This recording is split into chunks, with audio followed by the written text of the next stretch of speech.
Selanjutnya Pak Pendeta, bagaimana hukum tentang hutang piutang menurut Alkitab? Nah, ini pertanyaan yang menarik dan saya mau memberi waktu yang lebih banyak untuk menjawab pertanyaan ini, ya. Bagaimana hukum tentang hutang piutang menurut Alkitab? Saya mau bahas beberapa hal. Pertama, tentang hal berhutang sendiri. Bolehkah orang Kristen berhutang? Gimana Ibu Maryam? Bolehkah orang Kristen berhutang? Nah, di sini memang ada pro kontra di kalangan para hamba Tuhan. Bahkan para penafsir Alkitab juga pro kontra. Ada yang bilang boleh, ada yang bilang tidak boleh. Nah, yang bilang tidak boleh orang Kristen tidak boleh berhutang, dasar Alkitab yang dipakai itu adalah Roma 13 ayat 8. Roma 13 ayat 8 berkata, janganlah kamu berhutang apa-apa kepada siapapun juga. Janganlah kamu berhutang apa-apa kepada siapapun juga, ya termasuk hutang apa-apa, ya termasuk hutang uang. Karena itu jangan berhutang. Dalam buku tafsiran dari Pulpit Commentary, ya, untuk komentari tentang Roma pasal 13 ini, dia bilang begini. Perintah jangan kamu berhutang apa-apa kepada siapapun juga, jika ditaati akan menghindarkan banyak kebangkrutan dan mencegah banyak skandal bisnis. Jadi kelihatannya penafsir ini menganggap bahwa memang tidak boleh sebenarnya. Orang-orang yang atau penafsir-penafsir yang beranggapan bahwa orang Kristen tidak boleh berhutang, itu adalah menganggap bahwa berhutang itu adalah sesuatu tindakan yang memalukan Tuhan atau memalukan Bapa kita. Apakah Tuhan di surga atau apakah Bapa kita yang katanya pencipta langit, bumi, laut, dan segala isinya, apakah dia tidak sanggup memenuhi kebutuhan kita sampai kita harus berhutang? Nah, kelompok yang anti utang ini memang tidak mengatakan semua jenis hutang tidak bisa, tidak boleh. Mereka tetap menganggap bahwa ada beberapa jenis hutang yang boleh. Misalnya, kalau kredit di bank, itu juga termasuk berhutang pada bank. Untuk kredit, misalnya untuk usaha, itu tidak apa-apa, ya. Atau misalnya berhutang bukan karena tidak punya duit, hanya karena mungkin ya saya sama Ibu Maryam jalan-jalan mau traktir, tiba-tiba pas makan mau bayar saya raba dompet, aduh dompet ketinggalan. Saya ada uang, saya pinjam uang, ya lalu bayar nanti saya ganti. Kalau model seperti itu tidak apa-apa, tapi berhutang untuk menutupi kebutuhan kita, ya ini dianggap sebagai sesuatu yang memalukan Tuhan dan tidak boleh. Apalagi sampai pada pakai tutup lubang, gali lubang, ya. Berhutang setiap tengah bulan, lalu bayar tiap awal bulan, lalu hutang lagi, lalu bayar lagi, hutang lagi. Nah, maka yang anti utang ini mengatakan bahwa itu tindakan yang memalukan Tuhan dan orang seperti itu harus bertobat. Ya. Sebagai tambahannya adalah bahwa ada beberapa ayat di dalam Alkitab yang menunjukkan bahwa kalau seorang betul-betul hidup takut akan Tuhan, sebetulnya dia tidak perlu berhutang. Tuhan pasti cukupkan hidupnya. Misalnya dalam Ulangan 28 ayat 12. Tuhan akan memberkati segala pekerjaanmu sehingga engkau memberi pinjaman kepada banyak bangsa, tapi engkau sendiri tidak meminta pinjaman. Ini kan konteksnya berkat. Kalau memang kita hidup dengan benar, Tuhan pasti berkati, kita tidak akan utang. Lalu Ulangan pasal 15 ayat 6. Engkau akan memberi pinjaman kepada banyak bangsa, tetapi engkau sendiri tidak akan meminta pinjaman. Mazmur 37, 25-26. Dahulu aku muda, sekarang telah menjadi tua.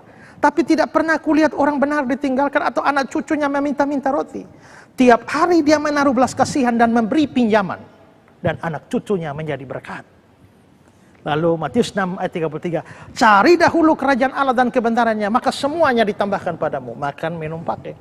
Jadi, kalau sampai kamu anak Tuhan dan kekurangan sampai harus gali lubang, tutup lubang, gali lubang, tutup lubang, pasti ada yang tidak beres dalam hidupmu.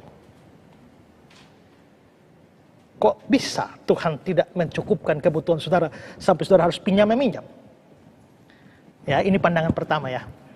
Pandangan pertama ini kan tidak boleh hutang. Tapi ada pandangan kedua. Pandangan kedua itu bilang boleh. Ya. Misalnya ada penafsir William Hendrickson. Dia bilang begini. Dia menafsir Roma 13 tadi ya. Jangan kamu berhutang apa-apa kepada siapapun juga. terjemahan ini menciptakan kesan bahwa Paulus menyebut semua pinjaman salah. Suatu posisi yang jelas bertentangan dengan kitab suci. Lihat Keluaran 22-25, Mazmur 37-26, Matius 5-42, Lukas 6-35. Jangan biarkan ada hutang yang tetap tidak diselesaikan, kecuali hutang yang terus-menerus untuk saling mengasihi. Saya tidak bisa mendapatkan kesalahan apapun dalam terjemahan yang sangat baik ini. Ini sepenuhnya sesuai dengan bahasa aslinya. Ini merupakan kecaman terhadap praktek dari beberapa orang yang selalu siap untuk meminjam, tapi lambat dalam pengembalian pinjaman. Jadi, maksud Hendriksen adalah bahwa dia menganggap orang Kristen boleh pinjam, asal bayarnya jangan berlambat-lambat. Tapi boleh.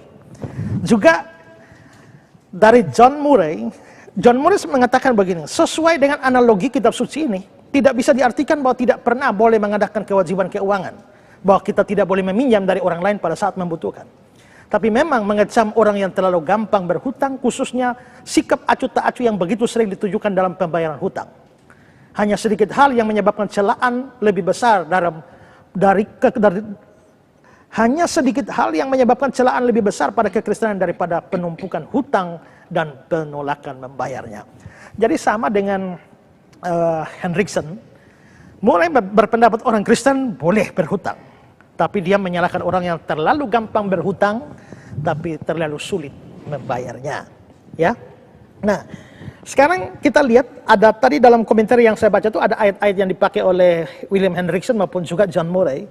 Misalnya Keluaran 22-25. Jika engkau meminjamkan uang kepada salah seorang umatku yang miskin di antaramu, jika engkau meminjamkan uang, Mazmur 37 yang tadi juga sudah dibaca, tiap hari dia menaruh belas kasihan dan memberi pinjaman. Matius 5 ayat 42, janganlah menolak orang yang mau meminjam kepadamu. Lukas 6 ayat 35, tapi kamu kasihilah musuhmu dan berbuat baiklah kepada mereka. Pinjamkanlah dengan tidak mengharapkan balasan. Nah, lalu argumentasinya bagaimana? Argumentasinya begini, kalau ada orang diizinkan atau bahkan disuruh untuk meminjamkan, kalau saya boleh meminjamkan, mengapa yang minjam salah? Ya. Jadi kalau ada hukum tentang meminjamkan, ya berarti yang meminjam juga tidak salah dong. Nah, itu pandangan dari orang yang memperbolehkan orang Kristen berhutang. Walaupun juga ada pandangan bantahan lagi dari orang yang anti hutang, bahwa ya adanya hukum tidak berarti itu boleh. Sama seperti di dalam Alkitab juga ada hukum tentang perceraian di Ulangan 24 dan juga Ulangan 21, yang mengatur orang tidak boleh orang beristri dua, tapi bukan berarti itu rekomendasi untuk bercerai atau beristri dua. Tidak. Nah, jadi itu pro kontranya. Yang benar yang mana itu membingungkan juga ya. Terserah saudara lah. Ya, tapi kalau saya sendiri, saya belum terlalu menentukan posisi saya secara persis ya, tapi saya condong untuk berpandangan yang kedua, yaitu boleh berhutang, tapi saya tetap berusaha sampai kalau boleh, kalau bisa, jangan berhutang. Dan saya juga berharap bahwa saudara juga, kalau bisa, jangan hutang. Walaupun posisi teologis mungkin adalah, bagi saya mungkin diperbolehkan. Tapi untuk diri saya, walaupun boleh, jangan. Dan kalau saya berkhotbah kepada saudara, atau menyuruh saudara, walaupun boleh, tapi janganlah. Kenapa? Karena berhutang itu menyebabkan banyak masalah dalam hidup saudara. Ya. Dalam 2 Raja-Raja pasal 4 ayat 1. Salah seorang dari istri-istri para nabi mengadukan halnya kepada Elisa sambil berseru, hambamu, suamiku sudah mati dan engkau ini tahu bahwa hambamu ini takut akan Tuhan. Tapi sekarang penagih hutang sudah datang untuk mengambil kedua orang anakku menjadi budaknya. Zaman dulu kalau orang tidak bisa berhutang, anak-anaknya diambil jadi budak. Nah, ini nabinya berhutang, nabinya sudah mati. Lalu datanglah penagih hutang, nagih hutang pada istri nabi ini, lalu ambil anak-anak. Suami berutang, tapi yang jadi sasarannya adalah istri dan anak-anak. Maka dalam pulpit commentary dibilang begini, peristiwa ini, peristiwa yang ayat yang baru saja saya baca ini, peristiwa ini dan ada banyak peristiwa lain seperti terjadi setiap hari, menunjukkan kepada kita kebodohan dan bahaya dari hutang. Satu segi terburuk darinya adalah begitu sering orang yang tak bersalah istri atau anak-anak yang mungkin sama sekali tidak tahu apa-apa tentang hutang itu, harus menderita untuk kebodohan atau ketidakjujuran dari orang lain. Kita harus memiliki hati nurani yang lebih peka dalam persoalan penggunaan uang yang sebetulnya bukan milik kita. Jadi maksudnya kalau saya secara bodoh dan secara sembrono meminjam uang, sebentar saya tidak bisa bayar, yang resiko siapa? Istri, anak-anak. Atau bahkan juga bisa orang tua, kakak adik, yang tidak tahu apa-apa dengan hutang saya. Akhirnya kena dampaknya. Ya. Nah, jadi usahakanlah saudara jangan berhutang. Tapi terlepas daripada kita mau usaha, faktanya ya kita hidup ini hari-hari juga kita bisa punya hutang dan orang lain berhutang pada kita. Untuk itu saya mau, kalau ditanya hukumnya bagaimana, saya mau bicara untuk dua orang ini. Orang pertama adalah orang yang berhutang. Orang kedua adalah orang yang berpiutang atau orang yang beri pinjaman, berhutang. Nah, untuk saudara yang berhutang, saudara berhutang pada si A, si B, si C, pada anakmu, pada mertuamu, pada kawanmu, pada bosmu, pada siapa saja. Kalau saudara sudah terlanjur berhutang, bayar hutang saudara sesuai jumlah uang dan waktu yang disepakati. Ya, Kitab suci menggambarkan orang yang berhutang tapi tidak bayar hutang itu sebagai orang fasik. Mazmur pasal 37 ayat 21. Orang fasik meminjam dan tidak membayar kembali. Kalau saudara berutang dan tidak bayar, dengan baik-baik Alkitab bilang saudara orang fasik, orang jahat. Ya. Juga Roma 13 ayat 7, bayarlah kepada semua orang apa yang harus kamu bayar. Jadi untuk saudara yang sudah berutang tapi lari, bertobatlah saudara. Karena saudara orang fasik. Ya. Dan saya sendiri mengalami hal itu. Ada banyak orang yang sebenarnya saya hormati, tapi pinjam duit saya lalu hilang. Saya hormati mereka sebagai orang yang saya hormati sebagai dalam dunia rohani. Tapi menurut saya, kalau dia lari dari hutang itu orang fasik. Kedua, kalau sudah berhutang, prioritas bayar hutang saudara dari kebutuhan-kebutuhan yang lain. Kalau sampai saudara sudah berhutang, maka nomor satu begitu ada uang yang harus dipikirkan adalah bayar hutang. Ya. Jangan hutang tidak dibayar tapi HP baru, tas baru, ya. Sepatu baru, sepatu sudah baru, bulan depan baru lagi, bulan berikut baru lagi, tapi hutang tidak bayar. Ya, jadi kalau saudara sudah berhutang, prioritas abaikan yang lain, kecuali makan minum. Tapi yang lain-lain abaikan dan prioritas bayar. Kalau misalnya saudara janji, saya bayar utang tanggal 20. Sampai tanggal 20 saudara tidak bisa bayar, jangan diam. Hubungi orang yang saudara pinjam itu dan telepon dia, jelaskan kendalanya, bikin kesepakatan baru. Janjinya tanggal 20, tapi kelihatannya karena kendala ini tidak bisa, jadi bikin janji baru, kesepakatan baru, tanggal berapa lagi. Jangan diam. Karena kalau saudara diam-diam, ya, itu sikap yang tidak baik gitu ya. Kalau sampai saudara tidak bilang dan sebenarnya sampai ditagih, itu memalukan saudara. Ya. Tapi ingat, kalau sampai saudara ditagih, jangan tersinggung. Jangan marah, apalagi berlaku buruk kepada yang nagih. Saya dulu pernah bikin satu picture. Waktu kau berhutang, kau ramah. Waktu ditagih hutang, kau marah. Ya. Waktu menghutang, ramah. Ditagih, marah. Waktu saudara mau berhutang, kejar-kejar saya luar biasa. Giliran saya tagih hutang, saya kejar saudara luar biasa. Nah ini kan kurang ajar ini ya. Ingat ya, bahwa kalau saudara dalam kesusahan dan meminjam kepada saya, misalnya, dan saya sampai mau meminjamkan, itu artinya saya berbuat baik kepada saudara. Saya berbuat baik kepada saudara. Lalu saya harus menghabiskan waktu, tenaga, pikiran untuk mengejar saudara. Ini namanya, apalagi sudah begitu lagi, saudara tambah memfitnah lagi dan sebagainya. Ini namanya saudara membalas kebaikan dengan kejahatan. Dan itu bertentangan dengan firman. Amsal 17:13. Siapa membalas kebaikan dengan kejahatan, kejahatan tidak akan menghindar dari rumahnya. Ya, jadi untuk semua yang sudah terlanjur, yang belum berhutang, sedapat mungkin jangan hutang. Berdoalah supaya Tuhan cukupkan kebutuhan saudara. Tapi kalau memang sudah terlanjur berhutang, Ya, ikuti prinsip tadi. Semua, mungkinkah saudara sudah berutang? Ya, saya memang berutang banyak Pak Pendeta, tapi itu dulu. Sekarang saya sudah percaya Yesus. Sudah percaya Yesus jadi? Ya, ayat firman Tuhan adalah aku melupakan apa yang sudah di belakangku. Ya, tidak bisa. Orang Kristen tidak bisa lolos. Ingat Sakeus, dia bilang, Tuhan, ya, setengah dari hartaku akan kuberikan pada orang miskin. Dan sekiranya aku pernah peras dari orang, ku kembalikan 4 kali lipat. Jadi pada waktu Sakeus bertobat, dia tetap ingat utangnya. Bahkan dia kasih 4 kali lipat bayarnya. Ya, dulu dia ambil orangnya, ambil barang orang, itu dia kembalikan.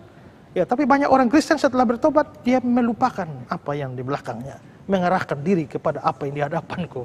Ya, ini untuk yang berhutang. Sekarang berikut adalah untuk yang memberi hutang atau yang meminjamkan uang. Saran saya jangan terlalu gampang beri pinjaman. Karena mayoritas orang itu sukar sekali menepati janji bayar hutang. Waktu orang berhutang, saya harus pertimbangkan. Orang itu sanggup tidak bayar hutang. Ibu pinjam saya mesti pikir. Ini dia sanggup tidak bayar. Kalau tidak sanggup, mending tidak usah. Daripada jadi hal di kemudian hari. Saudara, saya pernah tidak punya uang. Saya butuh uang sekali. Rasanya saya cuma pinjam minggu depan. Minggu depan sudah bisa kembali. Lalu saya ke Pendeta Budi Asali. Pak Budi, saya pinjam uang. Sekian. Minggu depan saya kembalikan. Dia bilang, nggak mau. Saya kaget dia nggak mau. Bukan nggak ada uang, saya tahu dia ada uang. Dia bilang nggak mau. Saya tanya, kenapa nggak mau? Karena aku nggak percaya kau bisa kembalikan minggu depan. Dan terus percayanya kapan? Kalau you bilang bulan depan, aku percaya. Tapi kalau minggu depan, aku nggak percaya. Lalu saya bilang, kalau begitu aku pinjam, bulan depan baru kembalikan. Ya sudah, dia kasih. Ya. Artinya dia bilang, daripada you bilang minggu depan, dan minggu depan you tidak kembalikan, you dosa, saya marah, you dosa juga. Jadi mending jangan bilang minggu depan, bilang 1 bulan. Betul-betul jangan terlalu mudah memberi pinjaman. Ya. Banyak persahabatan jadi kacau. Itu gara-gara hutang. Sehingga pernah ada orang pinjam uang pada saya bilang, kita ini teman baik. Daripada saya kasih pinjam lalu terus you tidak bayar kembali, kita dua persahabatan kita rusak. Demi langgengnya persahabatan kita berdua, maka saya tidak kasih pinjaman. Ya. Kalau tidak memungkinkan, saudara tidak usah kasih pinjaman.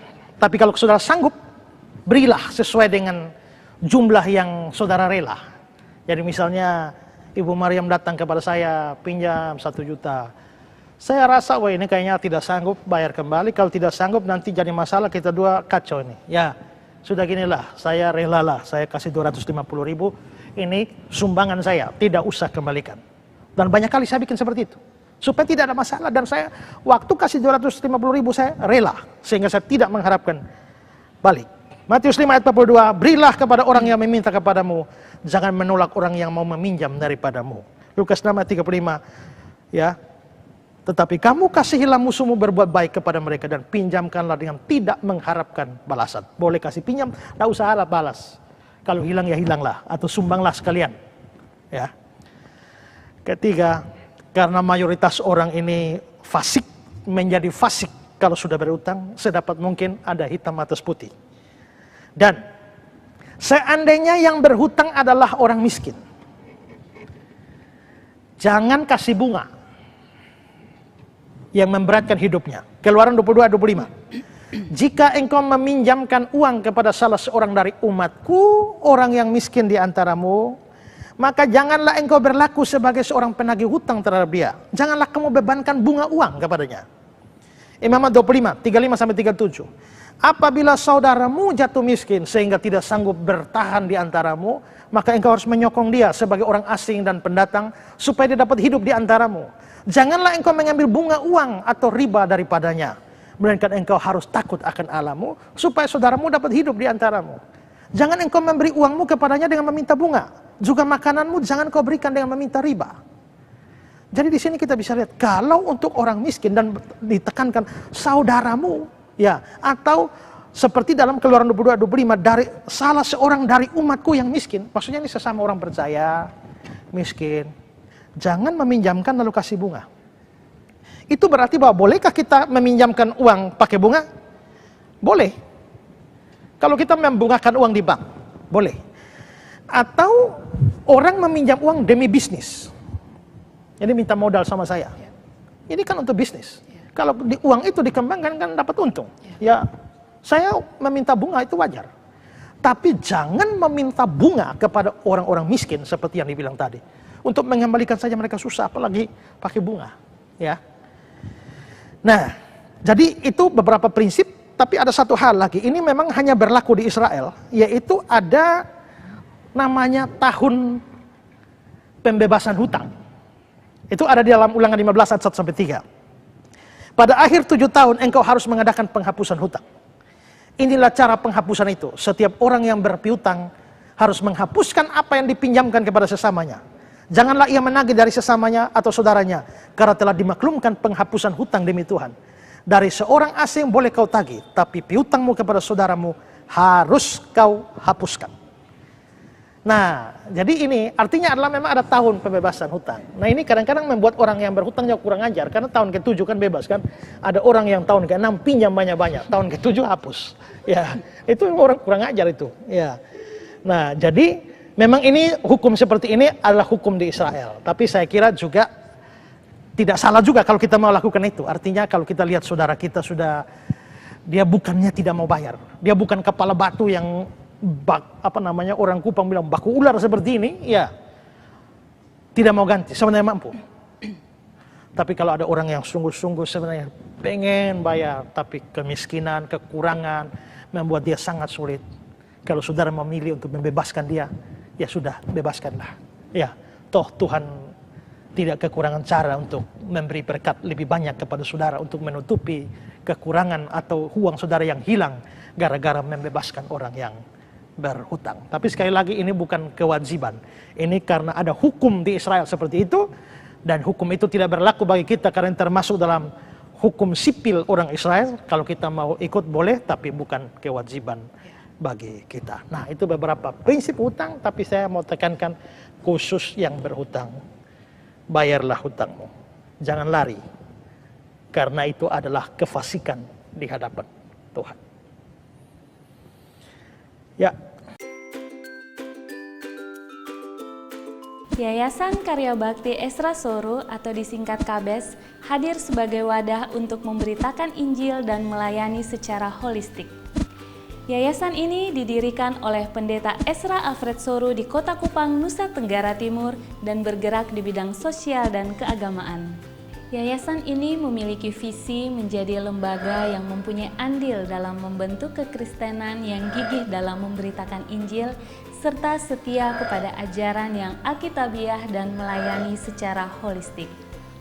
Dan misi dari yayasan ini yaitu melakukan pemberitaan Injil dan penyebaran ajaran yang alkitabiah secara langsung maupun melalui berbagai media, juga mempersiapkan dan mengutus misionaris-misionaris lokal ke berbagai wilayah, terutama ke pelosok-pelosok, serta mengadakan seminar-seminar atau pelatihan-pelatihan doktrinal, dan melakukan aksi-aksi sosial yang mengarah kepada pelayanan Kristiani yang bersifat holistik. Berikut serangkaian kegiatan yang telah dilaksanakan oleh Yayasan Karya Bakti Esra Soru. Bagi saudara dimanapun berada yang rindu untuk mendukung pelayanan kami, khususnya melalui dukungan dana, maka saudara dapat menyalurkannya ke nomor rekening yang tersedia. Untuk informasi selengkapnya dapat menghubungi Sekretariat Yayasan Karya Bakti Esra Soru melalui nomor berikut ini. Mari beritakan Injil dan melayani sesama dengan kasih bersama Yayasan Karya Bakti Esra Soru. Tuhan Yesus memberkati.